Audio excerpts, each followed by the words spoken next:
Varicose veins కి సరైన చికిత్స కోసం సంప్రదించండి ఎవిస్ హాస్పిటల్.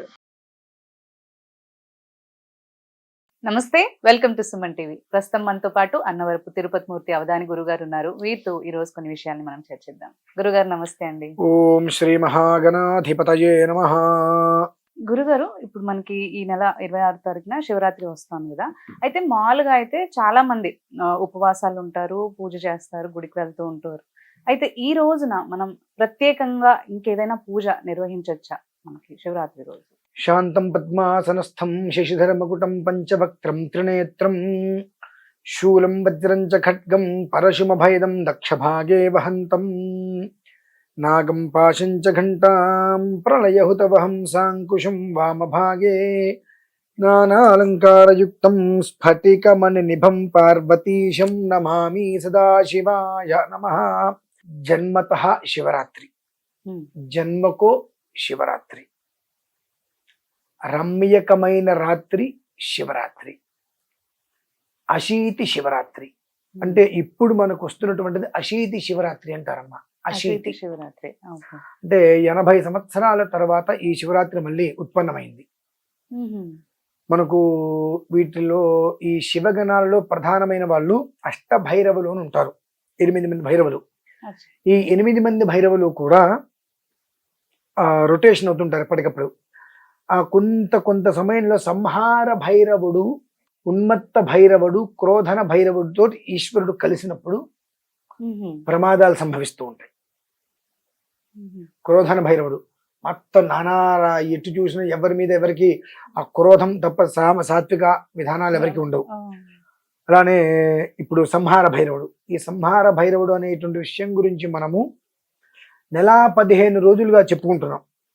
సంహార భైరవుడితోటి ఈశ్వరుడు కాలాగ్ని రుద్రరూపుడై ఉండి ఉన్నాడు, జాగ్రత్త అని చెప్పి.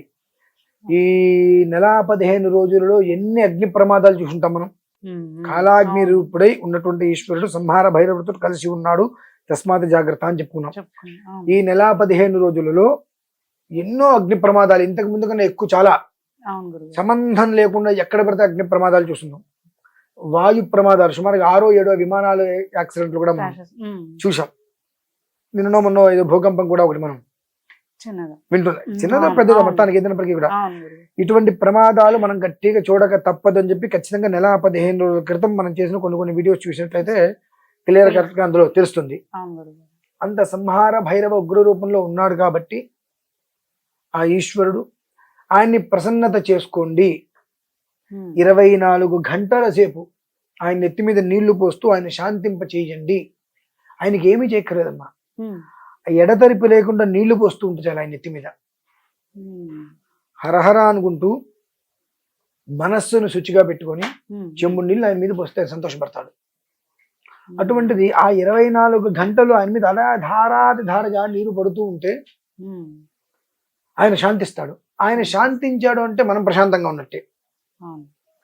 అంటే కాలాగ్ని శమనము అంత సామాన్యమైంది కదమ్మా. కాలాగ్ని రూపం, ఈ కాలాగ్ని రూపం, కాలం అగ్ని రూపం, ఇవి మనం చూస్తూనే ఉన్నాం. కాలం ప్రతి చోట అగ్ని కీలకాలు చూస్తూనే ఉన్నాం. సంహార భైరవం చాలా అనర్థాలు చూస్తూనే ఉన్నాం. ఇటువంటివన్నీ దీని నుంచి బయటపడాలి అని అంటే మీరో నేనో చేస్తే సరిపోదమ్మా. ప్రతి ఒక్కరూ తన బాధ్యత, తన కర్తవ్యం అనుకొని ఇంత శివలింగం, బటన్ వేలంతైన శివలింగం తీసుకొని అక్కడ పెట్టుకొని ఇక ధారాళంగా నీళ్లు పోస్తూనే ఉండాలి. మనకు ఇత్తడి షాపుల్లో కొమ్ము చెంబులు దొరుకుతాయమ్మా. నంది కొమ్ము ఇంత పట్టుకుంటే ఇంత పెద్ద గొట్టం లాగా వస్తుంది. నీళ్లు పోస్తే నంది నోట్లోంచి వస్తుంటాయి. ఇలా పట్టుకొని దాన్ని నీళ్లు పోస్తే ఒక 4 నిమిషాల సేపు నీళ్లు పడుతూ ఉంటాయి. మళ్ళీ దాని నిండా నింపుకుంటుండటమే. అలా కూర్చుంటే, లేదంటే దాని మీద నువ్వు పట్టు కూర్చోడానికి చేనొప్పి వస్తుంది. శివుడి మీద నీళ్లు పడేటట్టుగా ఒక పాత్ర ఏర్పాటు చేసి దాని నిండా ఎప్పటికప్పుడు నీళ్లు పోసుకుంటూ 24 గంటల ధార శివుడి మీద పడేటట్టుగా అక్కడ కూర్చొని అనగలిగితే ఈ శివ సంకల్పాలు ఉంటాయి మా కొన్ని ఈశ్వరుడికి సంబంధించింది. ఏ నద్యౌ పృథివీ చాంతరిక్షం చ ఏ పర్వతా ప్రదిశో దిశశ్చ తేనేదం జగద్వ్యాప్తం ప్రజానాం తన్మే మనఃశివ సంకల్పమస్తు.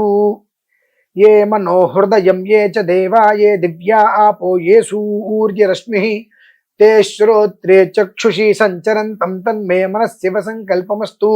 అనుకుంటూ శివ సంకల్పాలు ఉంటాయి. ఉమ్, అందులో మొత్తం అన్నీ అక్కడ కూర్చొని మీరు పారాయణ చేయలేకపోవచ్చు. కనీసం ఏదైనా ఒకదాన్ని గట్టిగా స్మరించుకొని, ఉమ్, పోనీ అది మంత్రం కదండి, ఆ మంత్రం మాకు స్వరాక్షర దోషాలు లేకుండా రావటం కష్టం కష్టం. అనిపిస్తుంది. సర్వకాల సర్వావస్థల యందు సకల జీవకోటికి ప్రాణికోటికి కూడా అత్యంత తేలికగా ఉండేటువంటి ఒక మంత్రాన్ని స్మరించటం వలనే మోక్షము ముక్తి పొందేటువంటి మంత్రం నమఃశివాయ. ఉమ్, ఈ నమఃశివాయ అనేటువంటిది మనం అందరం మామూలుగా ఏదో ఒక 5 అక్షరాలు అనుకుంటాం. శ్రీకృష్ణ యజుర్వేదంలో 7 కాండలు ఉంటాయి. అందులో 4వ కాండలో ఉమ్, ఉమ్, మధ్య ప్రశ్న నమ్మకం అని ఉంటుంది. ఉమ్, రుద్రం అంటారు, శ్రీరుద్ర నమ్మకం అంటారు, అభిషేకం చేసేది. అవును. ఆ శ్రీరుద్ర నమ్మకంలో మళ్ళీ మధ్యలో ప్రశ్న నమస్సోమాయత రుద్రాయత అని ఒక అనువాకం. అవును.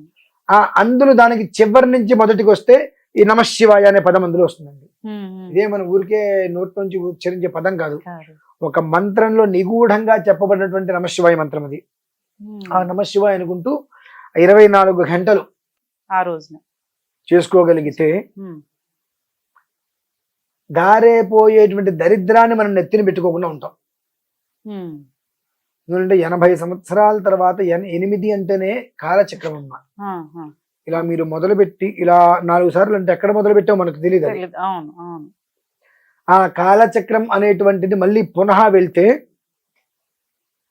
మన జీవితాలు ఎలా అవుతాయి అని మనం గమనించుకోవాలి. ఏ స్థితికి మళ్ళీ మనం దిగజారబోతున్నాం, ఎటువంటి దెబ్బలు తగలబోతున్నాయి, ఆ తగిలే దెబ్బలు మనం తట్టుకోగలమా అంటే మనం ఏమనుకుంటామంటే మనకు కాదుగా ఇప్పుడు తగులుతుంది, ఎవరికో తగులుతున్నాయి ఉమ్, ఉమ్, కాబట్టి మన ఇష్టం వచ్చినట్టు మనం ఉంటాం.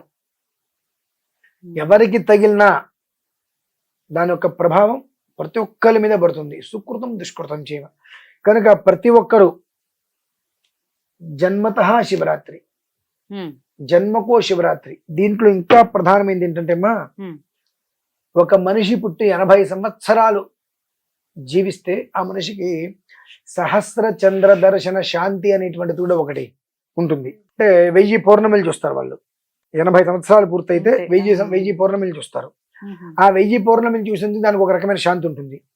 ఇప్పుడు ఇది 80 సంవత్సరాలు పూర్తయింది అంటే సహస్ర చంద్ర దర్శనాలు దాదాపుగా ఇప్పుడున్న వాళ్ళందరికీ ఈశ్వర క్రమేపంగా పూర్తయినట్టే. కాబట్టి ఆ చంద్రుడి యొక్క అనుగ్రహం ఉంటేనే మన యొక్క మనుగడ ఉంటుంది.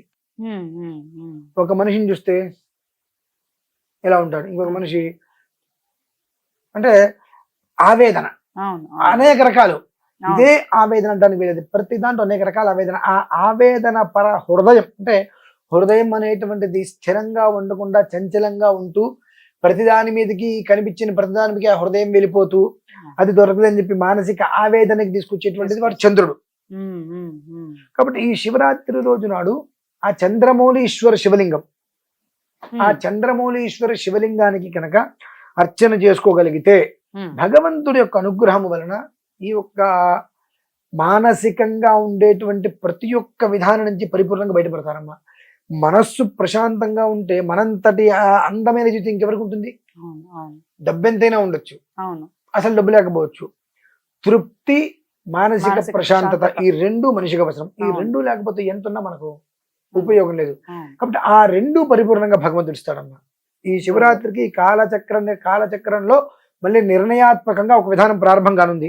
ఉమ్, కాబట్టి ఆ ప్రారంభమయ్యేటువంటి దాన్ని మనం ఏ రకంగా తీసుకోగలుగుతాం, ఉమ్, మంచిగా తీసుకుంటామా చెడుగా తీసుకుంటామా, దాన్ని ఏ రకంగా తీసుకుంటాం అనేటువంటిది మన మీదే ఉంటుంది. ఉంటుంది. ఉమ్, అలానే ఇప్పుడు మనం కూడా ఒక 11,000 కుటుంబాలకి చంద్రమౌళీశ్వర శివలింగాన్ని అందించాలని చెప్పి ఉమ్, ఉమ్, సుమారుగా గత కొన్ని రోజులుగా అందరికి అందజేస్తున్నాం. ఈశ్వరానుగ్రహం వల్ల ఒక 900 మందికి ఇప్పటికి మనం 900 మందికి చంద్రమౌళీశ్వర శివలింగం, అవి అంత తేలిగ్గా దొరకవు, నీటితో తయారవుతుంది మాది.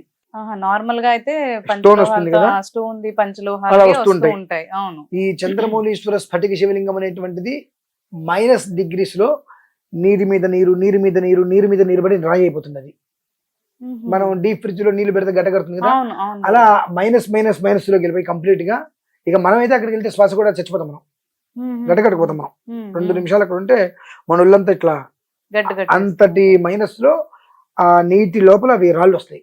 వాటిని ఆ రాయి తీసుకొస్తారు, నీరు రాయిలాగా అయిపోతుంది. దాన్ని తీసుకొచ్చి దాని నుంచి తయారు చేస్తారు మళ్ళీ చంద్రమౌళి అది కరగదా ఇక జన్మలో కరగదు. చంద్రమౌళీశ్వర శివలింగం అనేటువంటిది ఆ నీటితో తయారు చేసేటువంటి దాన్ని చంద్రమౌళీశ్వర శివలింగం అంటారు. అది ఇప్పటికి 900 మందికి మనం అందించాం. 11,000 మందికి అందివ్వాలి. ఏ ఒక్క కుటుంబంలో కూడా ఈతి బాధలు అనేటువంటిది లేకుండా సర్వకాల సర్వావస్థలు ఎందు కూడా ఎప్పుడు నవ్వుతూ నవ్విస్తూ 10 మందికి పెడుతూ తింటుండేటువంటి స్థితికి రావాలంటే చంద్రమౌళీశ్వరుడు ప్రతి ఇంట్లోనూ కూడా కొలువై ఉండాలి. అటువంటి చంద్రమౌళీశ్వరుడిని ప్రతి ఒక్క ఇంటికి అందించాలి. కనీసం 11,000 మందికి అందించాలని చెప్పి సంకల్పం చేసి 900 మందికి అందించాం. వీరందరూ కూడా ఇప్పుడు ఎంతమందికి 900 మందికి అందించాం కాబట్టి ఎవరింటికి అయితే అందిందో వారు ఎవరైతే తీసుకుంటారో వారు వీరందరూ కూడా శివరాత్రి మొదలుకొని ఆ ఒక విధానాన్ని అనుసరిస్తున్నట్లయితే తరతరాలు సౌగంధికంగా కుటుంబం వర్ధిల్లుతుందమ్మా. కాబట్టి ఈ శివరాత్రి దానికి మళ్ళీ కాలచక్రంలో పునః తన జీవితాన్ని తను శుభ్రంగా నిర్మించుకోవడానికి మూల ప్రమాణం. కాబట్టి దాన్ని ఎవరు ఎలా తీసుకోగలుగుతారు, ఎవరు ఎలా ప్రారంభం చేసుకుంటారు అనేటువంటి దైవేచ్ఛ. అది విషయం. ధన్యవాదాలు. పరమేశ్వర.